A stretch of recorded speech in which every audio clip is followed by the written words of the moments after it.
है हमारा शरीर 7 धातु से बना हुआ है जिसे कहते हैं सप्त धातु। ऐसे बहुत सुंदर तरीके से शॉर्ट में एक्सप्लेन किया है, शरीर धारणात धातवः, विच मीन्स शरीर धारणात, धारण, धारण का मतलब है that which wears, that which holds, जो हमारी बॉडी को होल्ड करता है उसे कहते हैं धातुस, उसे कहते हैं धातु यानी टिश्यूज। और हमारे शरीर जो है वो 7 तरह के धातु से बना हुआ है। हम जो भी खाना खाते हैं उसमें का जो आहार रस है उसमें से हमारा उत्तर उत्तर धातु 1 by 1 धातु को नरिशमेंट मिलती है। ऐसा कहा है, रसद रक्तम ततो मौसम मौसमेद प्रजायते, मेदो अस्ति ततो मजा मजा शुक्रस्य संभावः। यानी पहला प्लाज्मा, ब्लड, ब्लड से muscles, fat, bone, bone marrow reproductive system, शुक्र धातु मेल के लिए और आर्थव धातु महिलाओं के लिए फॉर द फीमेल्स। और हर एक धातु, हर एक टिश्यू जो है उसे 5 दिन जाते हैं प्रॉपरली तैयार होने में, और हर एक धातु इस तरह से तैयार होता है, ओवरऑल 35 डेज लगते हैं शुक्र धातु या आर्तव धातु तैयार होने में। ये हमारा पहला पॉइंट। हमारा दूसरा पॉइंट है हर एक का एसेंस, हर एक के एनरिच्ड क्वालिटीज। आयुर्वेद में बताया है रस सार लक्षण, रक्त सार लक्षण। हर एक धातु अगर अच्छे से एनरिच हो जाए, उसे नरिशमेंट अच्छे से मिले, तो उसमें क्या क्या चेंजेस एक पर्सन को मिलते हैं, क्या क्या लक्षण दिखाई देते हैं।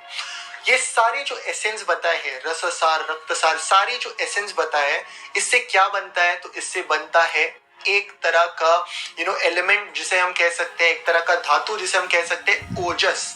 आयुर्वेद में इम्यूनिटी यानी ओजस ऐसा रेफर किया है। पूरे शरीर की इम्यूनिटी किससे हम बता सकते हैं? तो वो है ओजस। इम्यूनिटी या पर्सन की डेथ कब हो जाएगी, इट्स ऑल बेस्ड ऑन ओजस।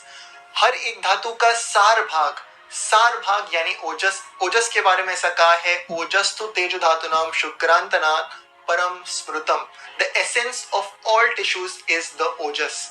ये हमारा दूसरा पॉइंट। तीसरा पॉइंट वेरी वेरी इंपॉर्टेंट, के अगर किसी भी तरह का अति मैथुन, सेक्सुअल इंडल्जेंस अधिक मात्रा में अगर दिखाई देता है तो ऑफ कोर्स क्या होने वाला है? तो शुक्र क्षय, आर्थव क्षय, शुक्र का कम होना या डिप्लीशन इन द शुक्र धातु, डिप्लीशन इन द आर्तव धातु। शुक्र क्षय का ये मतलब नहीं है low sperm count.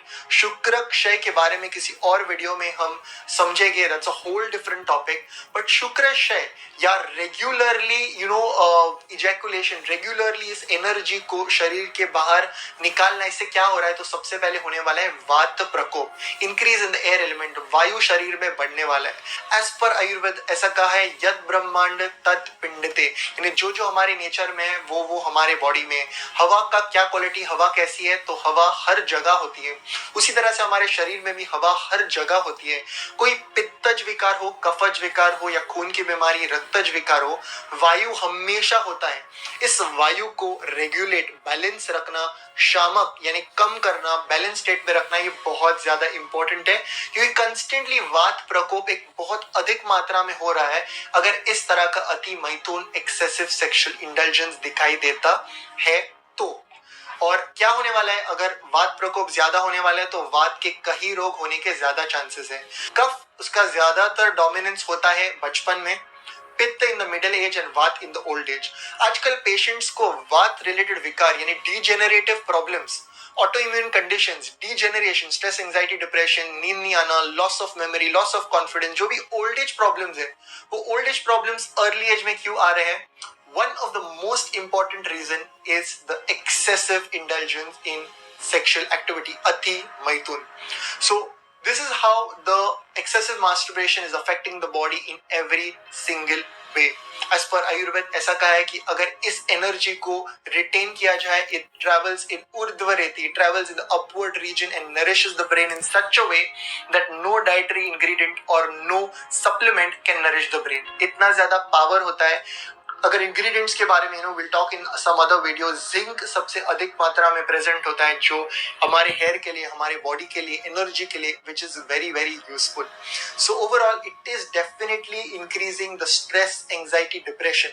It is definitely increasing brain fog यानी कंफ्यूजन रहना या क्लैरिटी नहीं रहना, less of confidence, definitely body को अफेक्ट कर रहा है। आयुर्वेद में कहा है चिंतनाम च अति चिंतनात् रस वाहिन्य दुष्यंती, यानी चिंतनाम च अति चिंतना, चिंता, excess of worry, excess of stress, इसकी वजह से क्या हो रहा है, तो रस वहिन्य दुष्यंती, हमारे जो रसवह स्रोतस है इसमें एक डिस्ट्रप्शन, इसमें एक डैमेज या एक डिप्लीशन, एक डिस्ट्रप्शन होना वाला है, एक ऑब्स्ट्रक्शन होने वाला है। रस धातु यानी हमारा शरीर का पहला धातु, अगर पहला धातु ही अच्छे से तैयार ना हो तो क्या आगे के धातु तैयार होने वाले, नहीं होने वाले। जो बॉडी को होल्ड कर रहे हैं अगर वही अच्छे से नरिश ना रहे तो क्या होगा, of course there is going to be problems. रस धातु का स्थान कहा है हृदय में, ऐसा कहा है तस्य हृदयम स्थानम, सुश्रुत सूत्र स्थान 14/8 में ये श्लोक दिया है, तस्य हृदय स्थानम, the site is in the heart. So अगर इसका किसी भी तरह का डिप्लीशन, डिस्ट्रक्शन या एक ऑब्स्ट्रक्शन हो जाए रसवा स्रोतस का, उत्तर धातु सही से नहीं नरिश होने वाले हैं।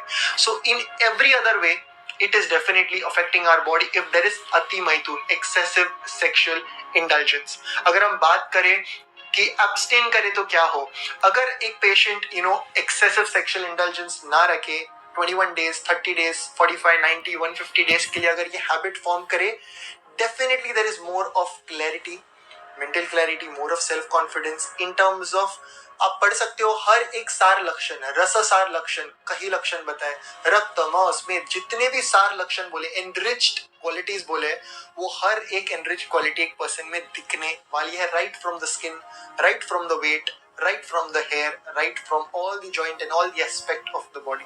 10,000 से भी ज्यादा पेशेंट्स 40+ कंट्रीज में कहीं इनक्योरेबल डिजीज, कई क्रोनिक कंडीशन से पूरी तरह से रिकवर हुए हैं। कुछ पेशेंट्स को समय जाता है, उन पेशेंट्स को 4th मंथ या 5th मंथ में हम कभी कभी पूछते हैं इस पॉइंट के बारे में, और कई बार उनका कहता है कि सर ये मैं बताने वाली थी, we were suppose to tell you, but हमें पता नहीं था कि इस चीज का भी कोई रिलेशन होता है इससे, ये स्लो डाउन करने में, रिकवरी के लिए भी हैम्पर कर रही है, प्रॉब्लम ला रही है, हमें पता नहीं था इसलिए हमने बताया नहीं। And when patients regulate this, it's all about regulation, it's all about regulation and limitation. जिस दिन पेशेंट रेगुलेट करते हैं, इस एनर्जी को प्रिजर्व करते, इस एनर्जी को यूटिलाइज करते एक सही तरीके से इन ऑर्डर टू हील, कई बार हमने देखा गया है कि पेशेंट्स की रिकवरी स्पीड अप होते हुए। This is one of the important aspect. कई सारे कारण हैं, त्रय उपस्तंभ यानी आहार, निद्रा, ब्रह्मचारी, अब्रह्मचारी, ऐसे त्रय उपस्तंभ 3 पिलर्स के बारे में कहा है, और ये एक इंपॉर्टेंट एस्पेक्ट है। एंड हमारा जो चार्ट है dos and don't, skin infection, arthritis, chart में हमेशा एक्सप्लेन करते हैं, हाईलाइट करते हैं visualization, manifestation before bed and excessive sexual indulgence को अवॉइड करना। जब आप अवॉइड करते हैं through meditation, through the yoga, if we are trying to get this energy in the upward direction, law of attraction, manifestation, कई सारी चीजें it's going to fall into place and overall recovery के लिए ये patients को बहुत ज्यादा मदद करते हैं। सो ये था आज का वीडियो। अगर आप इस टॉपिक के बारे में और जानना चाहते हो, any doubts, question, let us know in the comment section below. Do like, share this video further. Until next time.